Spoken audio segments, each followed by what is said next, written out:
Welcome back to the Her First podcast. This is the first episode that we are filming in 2025.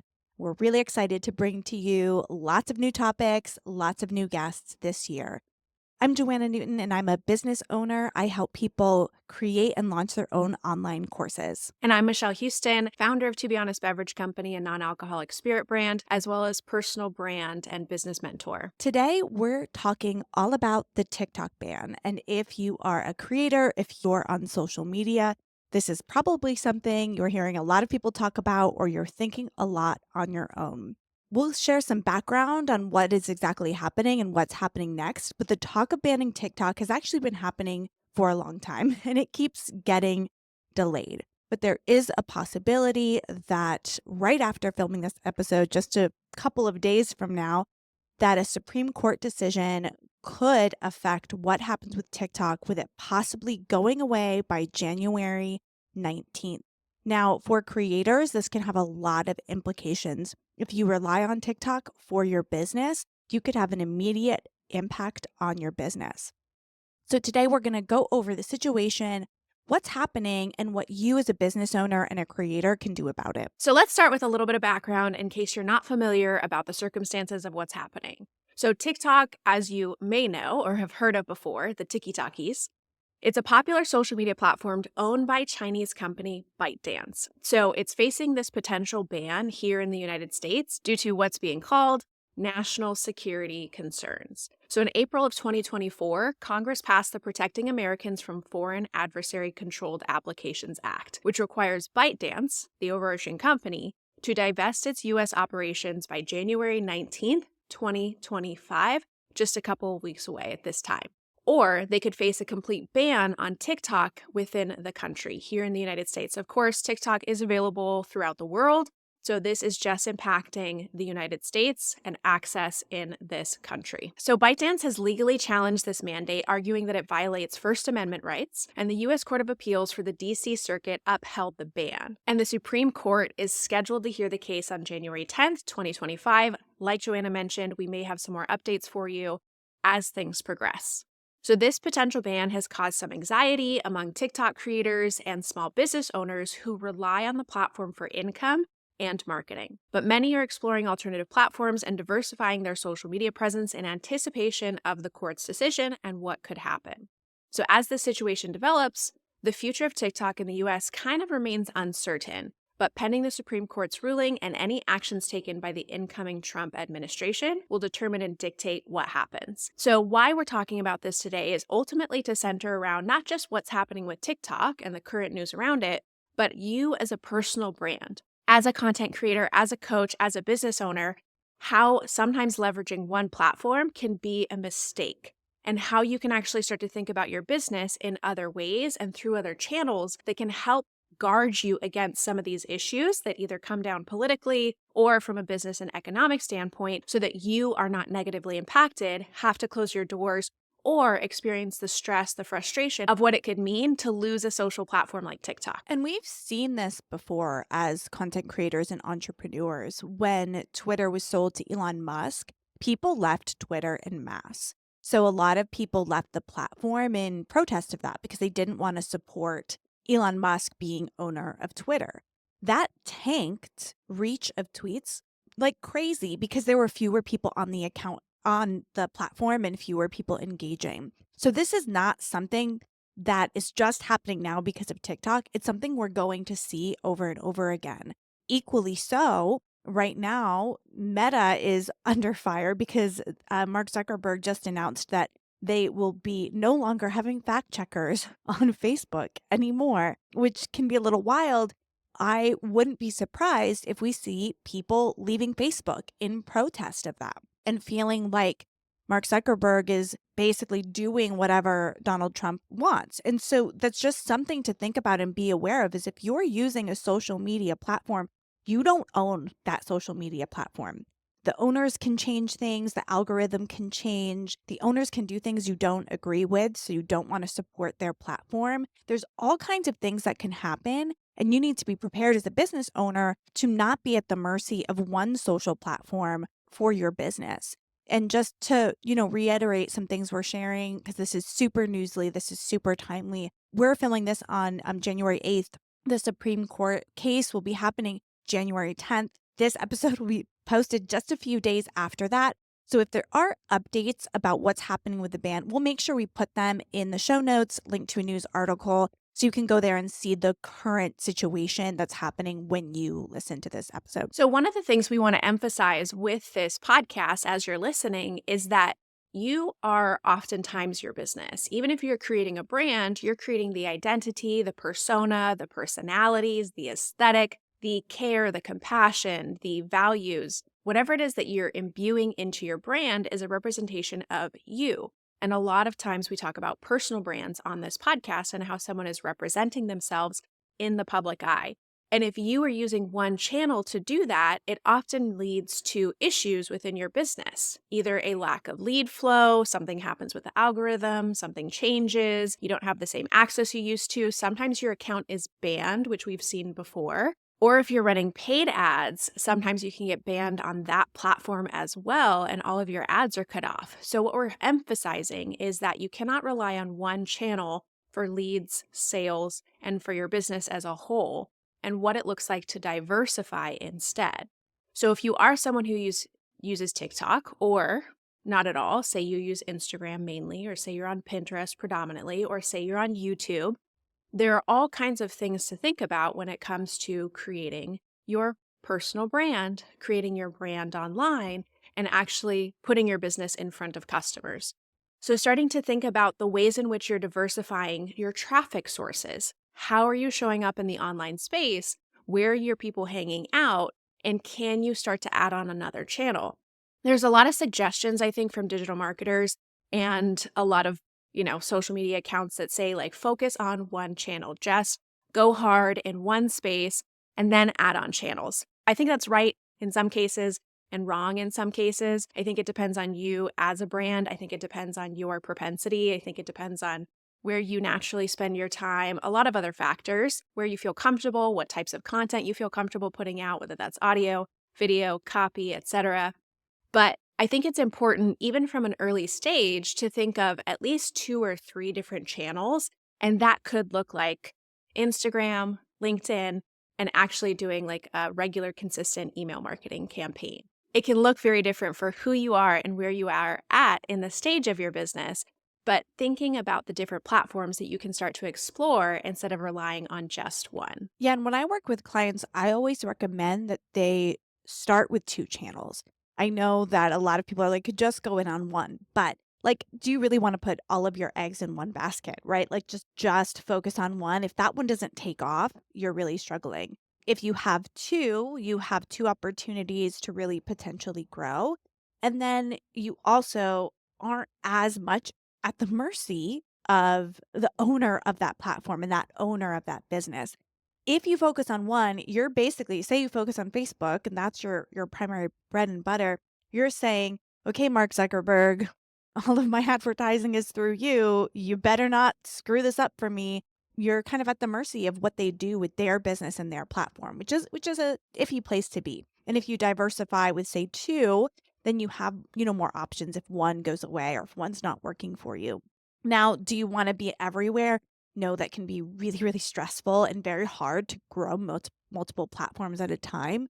So a lot of times I try to recommend when I talk to people choosing 2 channels that is most natural to repeat and reuse content across platforms. So as an example, say LinkedIn is your favorite platform and LinkedIn is somewhere that you want to be and to be creating content for. Maybe that's your main planned channel. There are other channels that the type of content you create on LinkedIn is going to easily move into. LinkedIn is primarily you can use video on LinkedIn, but it's primarily a written content platform. Things that go well with a LinkedIn strategy would be something like Threads or Twitter or Blue Sky. Those are all primarily written content pieces. A newsletter, right? Those are things that pair really, really well with LinkedIn content where you could focus your efforts on that written content for LinkedIn and then repurpose it elsewhere, even if your main focus is LinkedIn. Say you love making short form video and you're on TikTok. This could be a lot of people right now. They make a lot of short form content. Their primary platform is TikTok with those short form videos. YouTube is a good place to cross over to because your short form content can be reused there. Potentially, Instagram is a good place to be also with that short form content, or, Facebook if the audience is right for you. So you can think of places that make it efficient for you to be posting and showing up in more channels than one. There's a couple things that come to mind as we're discussing this is that thinking about your channels differently as well. Instagram, yes, there is some longevity to posts that continue to get likes, views, shares over time, and there can be a building period. But it's not the same as YouTube, that's more search based, SEO based, that can perform for you over the course of years. Same thing with a podcast. The length and longevity of the podcast is going to be much further reaching than a TikTok video. So when you're thinking about the channels that you're diversifying, trying to think about, okay, what's more of a long-term strategy that I'm creating content for now that's going to perform for me in 2, 3, 5, 10 years down the line? And then what's something that's more of a right now, in the moment, going to get me like the spike of virality or interest or initial traffic? So thinking on those terms, as well as we don't actually have a podcast on this, Joanna, but I think we should as a repurposing podcast on ways that you can take content and repurpose them across platforms.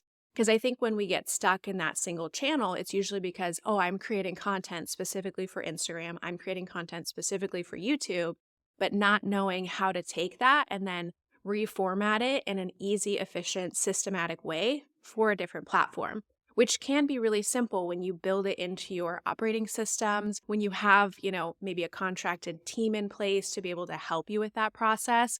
That can make it really easy so that you're starting to fill out into other networks. And the way I see it is really creating a sphere and a web of influence because you're essentially building a brand. You want to be where people are speaking. You want to be where people are hanging out. You want to be where people are consuming. And although people use different platforms, they often follow different people on different platforms for different reasons. Being able to target your content and target your brand in a way that speaks in that sphere of influence, in that network, in that web, just exposes you to more people, gains you more traffic, and it actually grants you more credibility. If you've ever gone to a brand and saw that they're perhaps really active on Instagram, but they haven't posted anything to their YouTube that's still live in like 3 years, there's a little bit of a lack of trust in the brand to be able to maintain consistency, integrity, and respect the quality of what that brand offers. And I'm taking this to heart as well because it's something that I need to implement in my brands. But thinking about that is that if you have the channels, you're active on the channels, it builds more trust, it builds more loyalty, it builds more interest. And one of the things that we're communicating through this is that your personal brand is a representation of you. And so often we fall into the category of, oh, I'm a TikTok creator, I'm on Instagram. And you don't want to pigeonhole yourself in that way. If you want to think of your brand and your business as a larger entity and as a representation of you as a person, then it's good to not isolate yourself in that way. And it's good to not kind of categorically define yourself according to a platform and thinking more larger term. And this goes across collaborations. This goes across, the ways in which you leverage content on other people's platforms or the way in which you garner sales. Like, this goes in a lot of different directions. We're just kind of talking mainly about the big name brands when it comes to social media and driving traffic, but thinking about this across channels, which leads into the fact that you should own your traffic, your leads, and your sales and your customers as much as possible. So what does that mean? That means that as you're creating content, building a social following, that you're guiding people to a place that you own so that you have that list. An email list is one of those examples. And we're going to talk a little bit about how you can better build that email list and why it's so important for your business and your brand. Yeah, building an email list is huge. Like, whenever I meet new people, if I know they have an email list, I know for a fact I can help them sell. If not like the first campaign, by the second, as you learn the second campaign, if you have an email list, you can sell.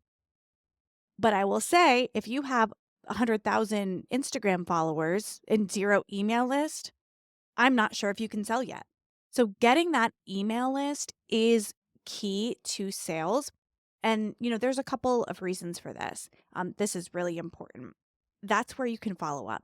When you have their email address, you can follow up. You can communicate. You can build a relationship with them. You can ask them survey questions. You can give them special offers. You can automate things with that email address.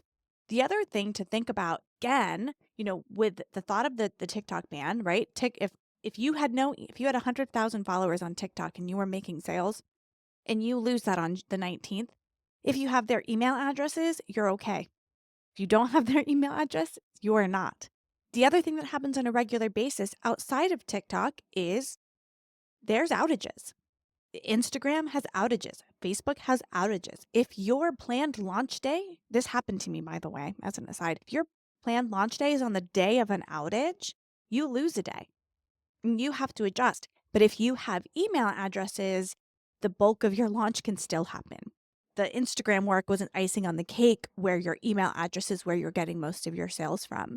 There was a big, I think it was in 2021, there's this like big Instagram outage that was like just, I think it was even more than 24 hours. It was wild. And that was like a launch day for a product. But we had email addresses, so we were okay. We were still able to sell and do the launch and just start the Instagram campaigns the next day. But having that email list is so important. So how do you get email addresses? There's a lot of ways to get email addresses. And I want, when we have this conversation, to get people to think creatively.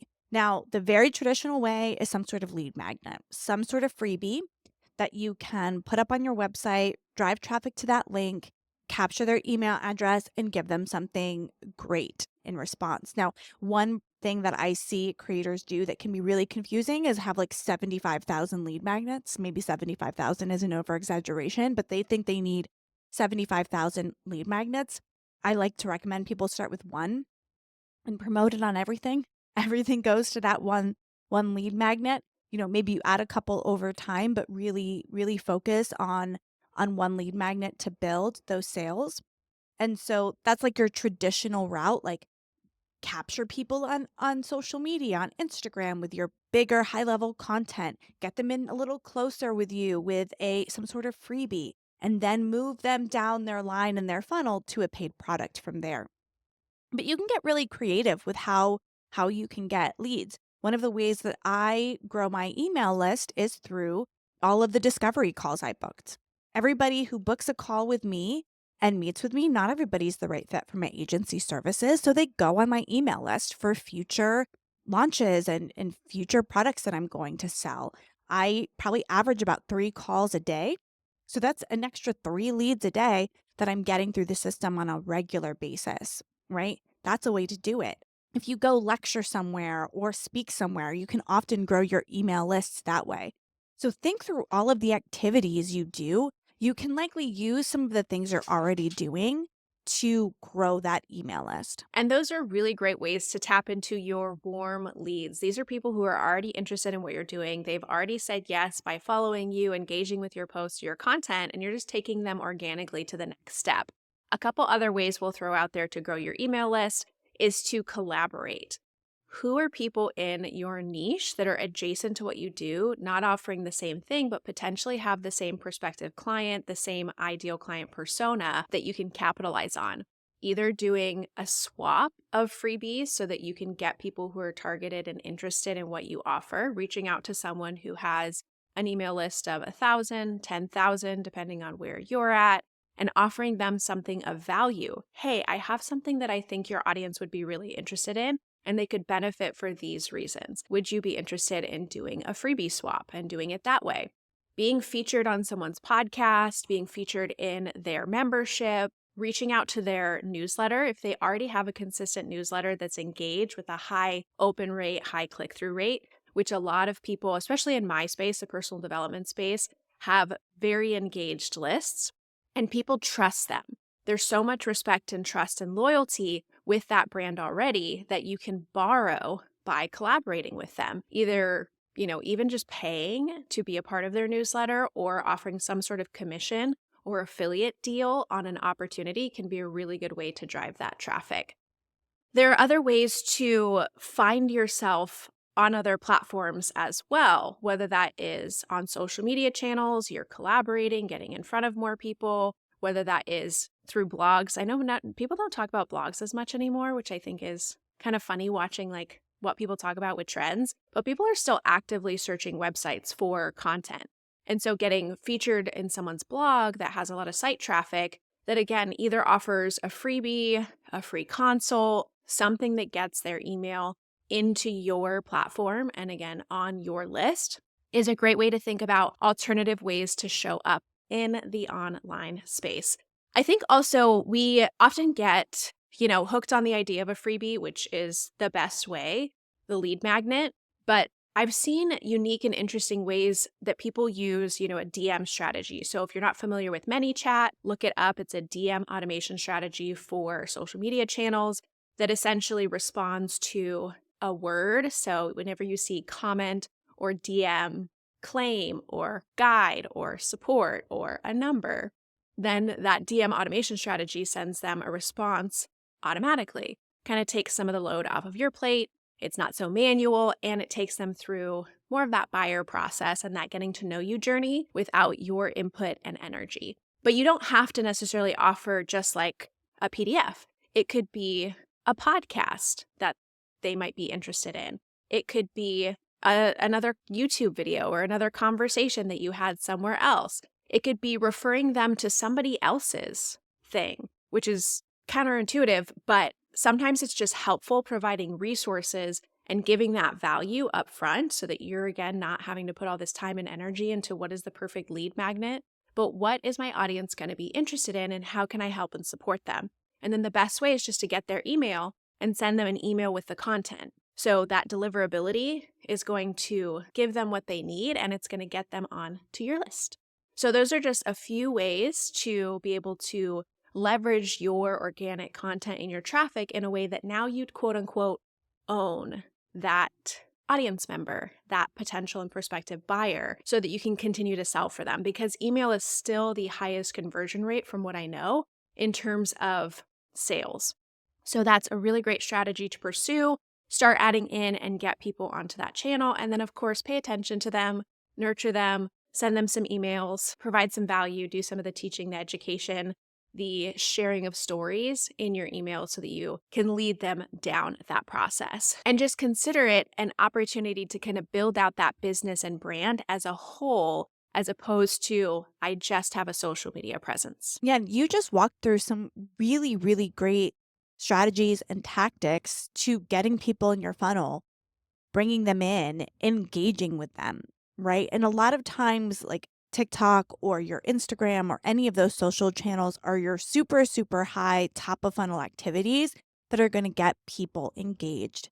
And what's super important to think about, this is why personal brands are so pivotal because all of these things are just representations of your brand. But if your brand is you, the most important part is that you're getting people to know you, like you, trust you, want to spend time with you. And then it doesn't matter what platform you're on.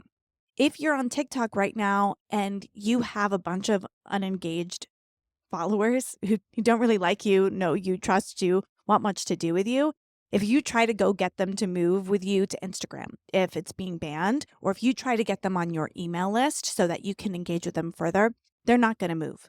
They're on TikTok because they like TikTok and happen to follow you versus actually being interested and engaged with you. So as a founder, as a creator, you need to find ways to get them to connect with you because then it doesn't matter what platform you're on. It doesn't matter when you send your emails. It doesn't matter exactly what you're doing because they want you and they want more of you and what you have to offer. It doesn't matter what platform you're on.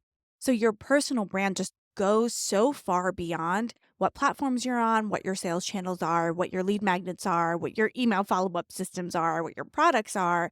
It goes to, are you presenting the core of who you are to the world? And are you able to connect with people that you can help? Which is the point, right? Like that's why you're creating this brand. And so What we're trying to do is alleviate some of the stress, some of the frustration, some of the potential, chatter that's happening in the online space because people love to latch on to the negative. They love to latch on to popular culture, what's talking about. Let's put this person down. Let's cancel this person. Oh my gosh, they're banning TikTok, throwing up the hands and arms. And this actually feeds really nicely into our next episode. So make sure you tune in for our next episode about the Let Them Theory by Mel Robbins. A really great conversation around what is it that you control within your business. You control your systems. You control your strategy. You control your operations. You get to decide how, where, and when you show up. And don't let a platform dictate, determine, change the trajectory of your business or even your emotions. Don't let it impact you in that way, knowing that you can be in charge of your content creation, of how people respond to you, of your audience building, of and the way in which you can plan and prepare for the future so that you're not at the mercy of outside circumstances, things that you cannot control. You cannot control whether TikTok gets banned or not. You can control how you navigate it as a business owner and the way in which you, again, create content, the channels that you're using, how you're owning your business list, and how you're deciding to, and how it is that you're responding in our social media climate, which is the most important thing, that you protect your peace and you protect your business and your ability to succeed. Such wise words. You always have the best wise words to say about situations like this, right? Control what you can control. Me personally, as a human being, I'm living proof that you do not have to have a huge social media following, a perfect website, all of the things together to make sales, right? My business did a $500,000 in sales before having a website, and we got to $1 million in sales without a social media strategy. Right? So there are ways to sell without those things. We purposely chose to go about things a little differently. Now in 2025, we are now focused on a digital social media strategy, and it's a big part of what we're doing now. But that's not where we started. So there's so many ways to grow your business and get sales. And you don't have to rely on an algorithm to do so. And it's so easy for people to be like, oh, if the algorithm just loved me, I would have sales. Or if this happened, I would just have sales. Or this TikTok hates me, or any of that. Like, we just need to get that out of our heads and say, we're going to find a way to make our businesses successful. And if this isn't working, I'm going to try something else. And if this isn't working, I'm going to try something else. And you can go to strategies that are a little bit more grassroots, a little bit more organic when it comes to building your business. Things like partnerships and networking and like cold messaging people. Like, don't discount those strategies. I know you see the influencers with all the Instagram followers or LinkedIn followers or TikTok followers and you think, oh, if only I had what they had, I could be successful. When there are tons of people with no following and huge businesses because they're doing the work. So just don't be afraid to just think differently about how you're going to find customers for your business. Absolutely. One great brand comes to mind. His name is Chris, and he just does the most beautiful job of kind of like affiliate partnership launches, but he does them on a monthly basis. They're super streamlined. He's leveraging brands that he's worked with before to redesign their look, their aesthetics, because it's graphic design what he offers. And he partners with the right people. He gets in front of their audiences on a monthly basis. He does a workshop, he sells to them, and that's his entire business. He doesn't worry about all the other fluffy things. And I think when I first got started in business, I needed to demonstrate some sort of type of success via social media channels before I took my content, my programs seriously. And it's actually the opposite. It's like you've got to take your products, your programs seriously and know that they're of value. And you can offer that to somebody else's audience, to somebody else, and just know your worth in how you're showing up and be able to leverage those spaces prior to even building any type of social media following. Do you want to grow it? Yes, that would be helpful, but there are huge multi-seven-figure brands who don't have any organic following because they have different sales channels. So think about the way that you're marketing, think about the way that you're selling, think about how you can mix things up and how you can better represent yourself as a business. And that also includes, what is it that you're selling? on social media. A lot of people rely on brand deals or affiliate partnerships, or they're selling somebody else's stuff in order to make money. And then they have the social media following and they reach X number of followers, but there's a lot of different ways you can go about it. Joanna is the expert in this and being able to sell your own intellectual property. We've talked about MRR before, not monthly recurring revenue, but master resale rights when you're taking somebody else's stuff and you're selling it, or if you're working solely on brand deals, or you're working solely on affiliate partnerships and selling to other people's things. It's not a bad thing. It's a great way to round out your sales, your revenue growth, your ability to make more money in your business. But at the end of the day, you should be thinking about what's a digital product, what's a course, what's a membership, what's a program, what's something that I own that I can direct people to. Just for example, sometimes I see big time creators that are still directing people to like Amazon links or just like small affiliate links.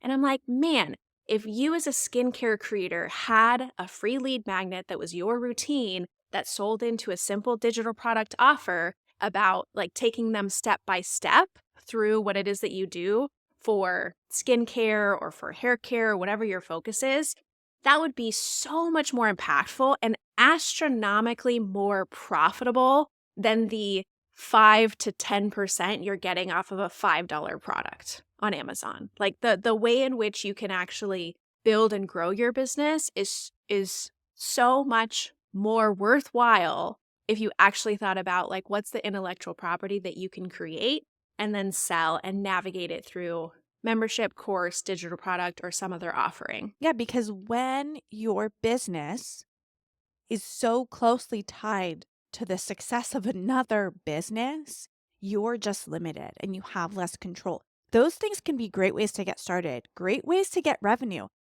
great ways to have additional revenue on top of your work. But if it's your sole item, you could just put yourself into a hole.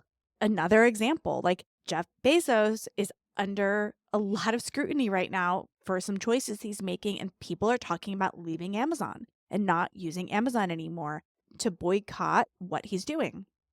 So, if you rely on Amazon referral links and that's all you do, and half your following decides to not use Amazon, well, your income will go in half immediately. You're going to be immediately impacted by that.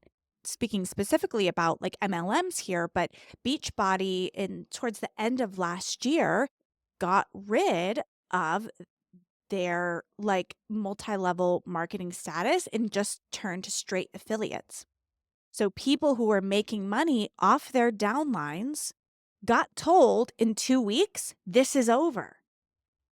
You're laughing, but it's true. These people who were making the people at the top make tons of money off their downlines immediately lost that income. That is wild to have that carpet ripped out from underneath you. Like, talk about instability. We've talked about or mentioned this before that, yes, with a job, there is stability of a paycheck theoretically, but even more and more, we're seeing corporations close down, bankruptcies happen, massive layoffs. So, really, there is not a lot of stability to jobs like there used to be. And something like an MLM where you've invested years of your time, effort, and energy to building up this brand that is not you, to building up this business that is not you, and then to have all of that income, all of those years of work, of hustling, just taken away from you, which, yes, business is a risk that could happen at any point for your brand too. But knowing that you've invested all of this time and energy into marketing other people's brands, being an affiliate for things that you care about, great. Do it on top of what you do, but you will always be there. And building your personal brand is the thing that you can count on, independent of whether you shift from fitness to business to finance to knitting, whatever it is in terms of what you're focusing on, it's still you, and it's worth investing the time and energy and effort that you're putting into content for a pillow company or a food product brand as it is to put into your brand, because you're going to spend similar amounts of time and energy, but what really is the impact of that in the long term, and what's your return on investment of that time and energy? you're going to see it so much more in your personal brand, especially for longevity of your business. Well, thank you so much for tuning in with us today. I hope that this conversation shed a little bit of light on how to handle your business strategy with all the potential of changing landscapes. If you're on TikTok, think about how you can start moving people to other platforms just in case. But then for the long term, think about how you're going to diversify your sales channels and diversify your revenue streams so that if one thing falls, your business doesn't go away overnight, that you have different options and different things you can pull from. And as much as possible, things that you actually own, like your own products, programs, your own email list, your own website traffic. Those are things you have a lot more control of than the outside algorithms.